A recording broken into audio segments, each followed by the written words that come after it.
Hello students, तो कैसा है आप सभी। आज की वीडियो हमारी पर्सनल फाइनेंस के प्रीवियस ईयर इंपॉर्टेंट क्वेश्चंस के ऊपर रहने वाली है। तो जिनका भी आने वाले दिनों में पर्सनल फाइनेंस का एग्जाम है, उन सभी के लिए काफी यूजफुल रहने वाला है। तो चलिए वीडियो को आगे बढ़ाते हैं। उससे पहले अगर आप अभी तक चैनल से नहीं जुड़ा है तो प्लीज चैनल सब्सक्राइब करते हो और वीडियो को लाइक करते जरूर जाएगा। डिस्क्रिप्शन में आपको टेलीग्राम और व्हाट्सएप दोनों का लिंक मिल जाएगा, उससे भी जाके ज्वाइन कर लीजिएगा। चलिए आगे बढ़ते हैं हमारे पर्सनल फाइनेंस के क्वेश्चन पेपर की तरफ। ये रहा हमारा पर्सनल फाइनेंस का क्वेश्चन पेपर। और आते हैं हमारे फर्स्ट क्वेश्चन की तरफ। फर्स्ट क्वेश्चन ही काफी भारी भरकम दिख रहा है, तो चलिए पूछते हैं, देखते हैं क्या बता रहा है। Effective rate of interest and nominal rate of interest are factor to be considered while understanding the impact of time value of money on investment decision. Explain the, आपको स्टेटमेंट बेस्ड क्वेश्चन दिया गया है पहले ही। Explain, ये statement को explain कीजिए। Context of importance of time value of money in financial planning. मतलब आपको ये पूछा गया है कि इफेक्टिव रेट ऑफ इंटरेस्ट और नॉमिनल रेट ऑफ इंटरेस्ट के फैक्टर्स वगैरह बताने हैं। तो इसको आप अच्छे से कर लीजिएगा। इसी टाइप का भी क्वेश्चन आएंगे। ये नहीं पूछा जाएगा what is personal finance. Question को इसी प्रकार से आपको घुमा के पूछा जाएगा। बाकी आपको लेवल पता ही चल रहा होगा। A sound financial planning is based on realistically attainable financial goals. Explain the importance and principle of financial planning in the light of given statement. अब देखिए, आपको स्टेटमेंट देके फिर इसके इंपॉर्टेंट पूछ रहे हैं। सीधे ये नहीं पूछ रहे हैं कि what is the importance of financial planning. तो आपको स्टेटमेंट जो दे रखी है इससे रिलेटेड आपको इंपॉर्टेंस लिखने होंगे। ये चीज आपको समझ आ गई। चलिए आते हैं हमारे चॉइस में। क्वेश्चन दे रखा है, managing the spending is an important component of financial planning. Allegate the statement. अब आपको ये समझ में आ रहा होगा, स्टेटमेंट बेस्ड क्वेश्चन बहुत पूछे जाते हैं। आगे बढ़ते हैं। उसके चॉइस का बी पार्ट क्या है, E banking and internet banking are often confuse with each other but are the same or different. Explain. चलिए ये तो आसान है, 7 नंबर आप फ्री के उड़ा ले जाएंगे। Second question, risk and return have a trade off relationship. Explain this in the context of its impact on investment decision. B part में पूछ रखा है, differentiate between term tax avoidance and tax evasion. एक question मिला है direct का, आप देख सकते हैं। अब आते हैं चॉइस में, क्या बोल रखा है इन्होंने। द जनरल और non life insurance market in India has grown with leaves and bound in the past few years. Comment कीजिए इसके ऊपर। ये फिर से स्टेटमेंट बेस्ड क्वेश्चन आ गया।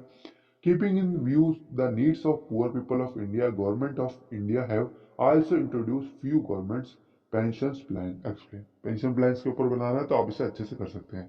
अब आ गया हमारा प्रैक्टिकल क्वेश्चन। चलिए प्रैक्टिकल को भी उड़ाते हैं। Calculate required rate ROR rate of return on shares on the basis of following information. Risk free rate of return दे रखा है 7% और मार्केट का रेट ऑफ रिटर्न दे रखा है 15%। बेस्ट वैल्यू निकालनी है फॉर 4 शेयर ABCD आज, जिनका है -0.30 टू 1.5 और 0.7 रिस्पेक्टिवली। चलिए आगे बढ़ते हैं। इसके बी पार्ट में कह रखा है, explain different types of mutual funds available in India market. चलिए ये तो जिनको ट्रेडिंग वगैरह की नॉलेज होगी स्टॉक मार्केट की, वो तो इसे आराम से उड़ा देंगे। अब आते हैं चॉइस में। Mister x is considering in investing one of the following investment proposals. Evaluate risk and returns associated with proposal and advice mister x. तो ये पूरे उन्होंने टेबल दे रखी है। रिटर्न प्रोबेबिलिटी कितनी है, ए की और बी की, वो दे रखे हैं, और रिस्क कितना है और return. Differentiate between capital market line and security market line. चलिए ये भी आसान है, डायरेक्ट क्वेश्चन दिया गया है। फोर्थ में फिर से एक और प्रैक्टिकल क्वेश्चन आ गया, मतलब 2 प्रैक्टिकल क्वेश्चन तो हमें अटेम्प्ट करने ही होंगे। The return and risk on security XYZ are given below. Portfolio in the proportion of 60%, 25% और 15%।